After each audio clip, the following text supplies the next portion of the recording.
Ну, в принципе, можно Знаешь? ничего не готовить, надо просто танцевать. А мы будем и танцевать, и готовить. Одно другому не мешает. Привет. Поехали. Привет. Я Саша. За кадром сегодня Лёша.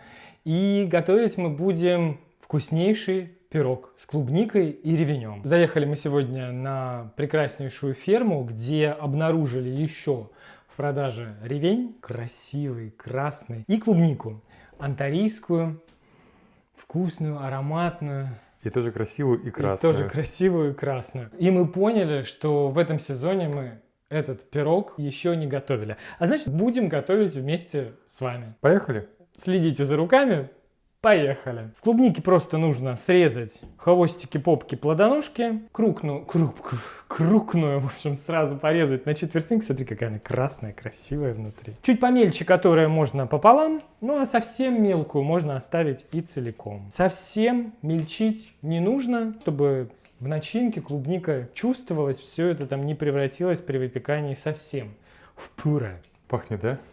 Да, аромат вот этой вот свежей клубники вкусной. Вообще, мне кажется, что сочетание ревень-клубника — это такое прям одно из самых летних сочетаний. Ну, по крайней мере, здесь. И это действительно один из самых популярных пирогов, паев, который продается всегда в сезон. В первой половине июля, в июне всегда можно найти в магазинах, на фермах этот вкуснейший пирог. Просто невероятная клубника. Кстати, мне много раз написали под последними рецептами, когда я отстригал у клубники попки, что их можно засушить, и получается вкуснейший чай из вот этих вот попок. Попковый чай.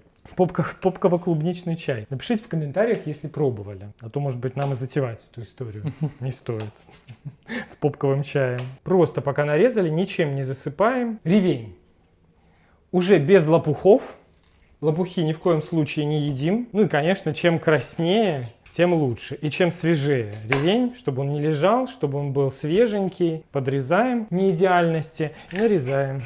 Ну вот где-то размером как раз вот с те самые четвертинки, половинки клубники. Тоже сильно не мельчим. Кто-то снимает вот эти пленки, но на самом деле, если ремень свежий, не уставший, они прекрасно тоже в пироге проготавливаются.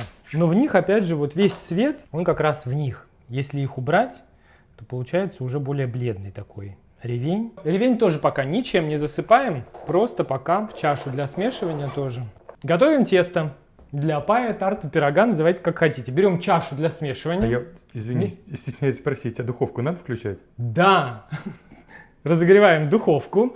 200 градусов в Фаренгейтах, 400 градусов... Нет, 200 в Цельсиях, 400 в Фаренгейтах. Берем чашу для смешивания, большую вместительную чашу для смешивания. Туда сразу пшеничную муку. Форма у меня будет большая. Пирог мы будем делать большой, чтобы, опять же, можно было заморозить, чтобы можно было порадовать себя не только летом, но, может быть, осенью и даже зимой. Можно заморозить этот пирог легко. Поэтому форма большая и продуктов много, количество большие.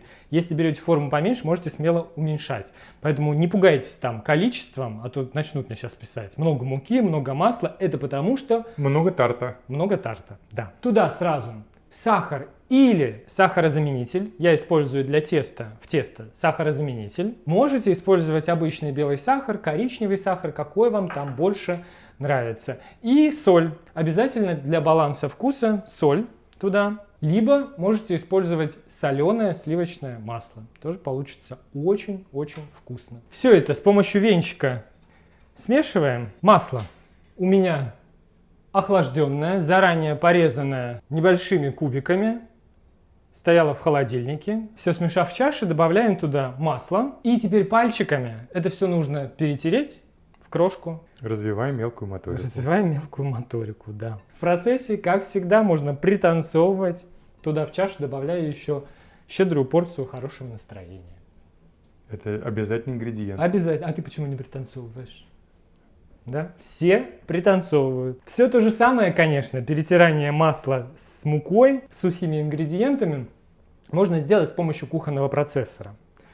Но я много раз говорил, мне нравится работать с тестом руками. И кроме того, зачем пачкать лишнюю посуду, когда можно ее не пачкать. Прям вот совсем доводить до такой равномерной крошки, ну, не нужно. Мне кажется, вкуснее получается такое тесто, когда остаются такие небольшие хлопья масла. В результате они обеспечат такую дополнительную слоистость. Теперь сюда же в чашу добавляем лимонный сок и начинаем добавлять холодную воду. Не сразу все количество. Вот сначала половину добавим. Пальчиками все это соберем вместе. И видите, нужно добавить еще. Тесто еще получается достаточно сухим. Нужно, чтобы оно прям собралось в один комок. Значит, нужно добавить еще воды. Мука у всех разная, поэтому и количество воды может потребоваться кому-то больше, кому-то меньше. Теперь тесто уже прям собралось вместе. Получается слегка липковатое, но к рукам уже активно не липнет ничего. Вот это количество теста необходимо разделить на две части. На треть и 2/3. И эту часть, меньшую, пока вот так вот собираем в лепешку, оборачиваем пленкой и пока убираем в холодильник. Большую часть тоже собираем в такую лепешку, присыпаем столешницу мукой, прям хорошенько так присыпаем мукой. Сверху тесто тоже и снизу тоже присыпаем мукой, излишки стряхиваем, берем скалку и раскатываем тесто под размер формы в процессе. Пританцовываем. Можно не пританцовывать, но тесто аккуратно переворачиваем в процессе. Оно достаточно легко растягивается, видишь, такое эластичное. Раскатываем в круг под размер формы. Вот уже Такой зазор на бортике. Когда уже Запас, наверное. Сколько зазор? с запасом на бортике, да. Еще чуть-чуть.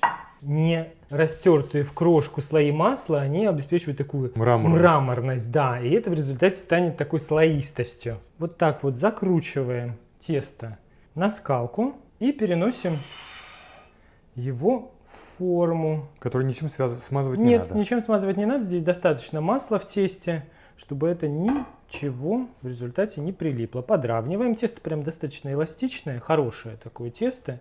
Оно не рвется, поэтому с ним можно обращаться смелее. И вот теперь хорошенько вот так вот прокладываем дно и бортики формы. Вот этот рецепт теста можете использовать для любых пирогов. С вишней, со смородиной, с чем угодно. Если использовать меньше сахара, то можно и для какой-нибудь несладкой начинки. И вот здесь вот можно чуть-чуть вот так вот краешки подрезать. Вилкой сразу делаем на дне вот такие проколы. И пока форму с тестом убираем в холодильник. Тем временем, пока там все немножечко прохлаждается, подготовим начинку. Кусочки рубарба, да. И клубника. Тоже порезанная кусочками. Так как ревень — эта штука кислая, чтобы не было совсем кисло, ну, во-первых, лучше брать хорошую, вкусную, сладкую клубнику, но подсластитель какой-то добавить будет необходимо. И я добавляю и сахарозаменитель, чтобы, опять же, уменьшить количество сахара. Но сахар все-таки добавляю в небольшом количестве, чтобы структура начинки была лучше. Поэтому у меня здесь микс сахара и сахарозаменителя. Можете использовать либо сахар, либо сахарозаменитель, как вам больше нравится. И обязательно, так как начинка будет сочная, клубника сейчас моментально начнет отдавать сок, нужно добавить кукурузный крахмал.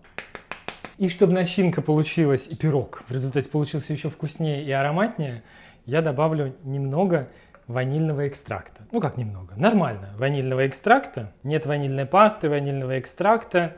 Можно добавить часть сахара, заменить ванильным. И теперь все это нужно перемешать во всем этом кукурузном крахмале, в сахаре, клубнику и ревень обваливая. Хорошо перемешиваем, чтобы и ревень там распределился равномерно, чтобы кусочки клубники хорошо чередовались с ревенем. Возвращаемся к форме. Всю эту драгоценную начинку выкладываем. Тяжело. Выкладываем туда. Выкладывайте, Антон, выкладывайте. Смотри, начинки сколько будет. Ох, как это будет вкусно. Так. Уже и запах такой, я уже слюной зашелся. Посмотри, уже красиво, да? Да. Начинку распределяем так ровно, потому что сейчас мы будем выкладывать сюда красоту. Из теста, которое немножечко подохладилось, то же самое. Присыпаем столешницу мукой. Тесто тоже присыпаем мукой со всех сторон, излишки стряхиваем и раскатываем под диаметр формы. Чуть-чуть больше. Можно положить сверху вот это тесто таким цельным пластом. Получится такой закрытый пирог. В серединке просто проделайте обязательно дырочку, чтобы оттуда выходил жар. А можно сделать что-то более эффектное и красивое, чем мы сейчас и займемся. Конечно, эффектно и красиво. Cooking Time здесь или нет? Я, слава богу, Ирина Мельникова, а не Тютькина. А не какая-нибудь А Тютькина. не какая-нибудь Тютькина. И теперь мы вот это тесто нарезаем на полоски. Где-то 1,5 сантиметра толщиной. Удивительно, какие у тебя одинаковые по ширине полоски получаются. Вот рука наметана. Ну, я все-таки, наверное, не зря учился 6 лет в архитектурном институте. Выкладываем и делаем Антона, но уже из полосок. Вот таким вот образом их С промежутками. чередуя, да, с промежутками. Берем полосочки и через одну подгибаем до середины. И выкладываем сюда самую длинную полосочку из оставшихся. Возвращаем на место те, которые подгибали, и подгибаем те, которые до этого не подогнули. Выкладываем полоску теста. Если где-то что-то чуть-чуть неровно получится, не страшно. Тут главное не запутаться. То же самое, то, что не подгибали, половину заплели. Вот эти, да, подгибаем. Я уже все, у меня уже что-то голова перестает вот работать. Это, Вот эти. Это, да. Спасибо. Нужна помощь. Здесь легко запутаться, поэтому хорошо, если у вас там будет кто-то подсказывать вам, то вы подгибаете или не то. Возвращаем на место. Это подровнять, обрезать излишки полосочек вот этих вот. Теперь уберем вилку и вот эти вот полосочки к краю теста пришпандорить. Оно в результате все равно сейчас немного оплывет в духовке тесто, потому что там же масло. Растает. Подтает, да, и в результате все выровняется. Но и это еще не все. Желток, добавляю к нему немного молока и вилкой смешиваем. Прям вот тщательно всю корзиночку покрываем смесью желтка и молока. Как вариант, чтобы корочка получилась еще более хрустящей и еще более румяной, можно сверху посыпать все это сахаром. Но мне кажется, что достаточно уже там сахара, и так будет очень красиво, румяно и аппетитно. И вот эту вот всю плетеность красивую, тяжеленький такой торт получается, отправляем в духовку, уже разогретую, до 200 градусов. Да что ж такое, до 200 градусов Цельсия, 400 Фаренгейтах.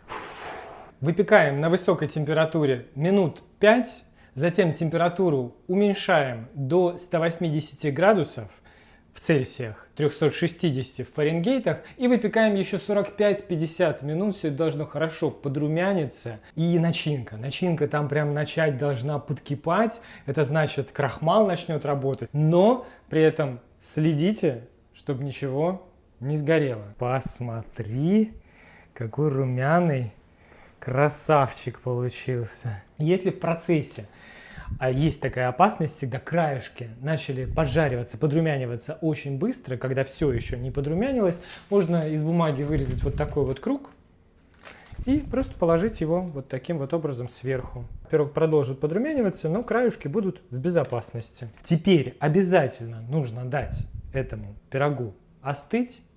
Прям вот хорошенько остыть, иначе если сейчас его разрезать, там все вытечет, растечется, это все еще будет вкусно, но лучше дать ему остыть, а потом уже можно и в теплом виде, можно даже чуть-чуть подогреть, и в холодном виде, и в остывшем виде, как угодно. Если в теплом виде, то очень вкусно шариком ванильного мороженого или взбитыми сливками. В общем, как вам там больше нравится. Или просто так, это очень вкусно. В общем, ждем, а потом будем наслаждаться. Посмотри, как красиво. О, Пахнет просто невероятно. о. Ты посмотри, как там все сочно. Мороженое так растекается. Ну, приятного аппетита. Спасибо. Ты уверен, что ты тарелочки не перепутал? Ну, ты можешь потом за эту взяться, да? За тарелочку И возьмусь. побольше. Начнем с того, что он пахнет просто обалденно. Прям вот голова как это, головокружительно, вот. А потом цвет, ну посмотри. Я знаю, что здесь была использована самая вообще вкусная клубника, которую мы пробовали в этом сезоне. Да, очень вкусная. И это все настолько обалденно в результате соединяется и с тестом вкуснейшим, и с рубарбом, с как его там, ревенем. Кислинка и ванильный здесь экстракт. И все, прям все играет, и корочка все как надо. Ну, это и правда. Невероятно. Я понимаю, что говорил такое много-много раз, но это еще одно лето в тарелке. Всем срочно надо. Обалдеть. Остановиться, ну, просто нереально. Сейчас я попробую все-таки, чтобы закончить видео. Я не смог. Мороженое здесь прям вот нужно. Ну Да. или взбитые сливки. Идеально. Список ингредиентов вы, как всегда, сможете найти в описании под видео и в прикрепленном комментарии. Вот там. Пожалуйста, не забывайте про лайки. Хотел сказать, можете поставить его в начале. Отмотайте, еще раз посмотрите и поставьте в начале. Пока-пока.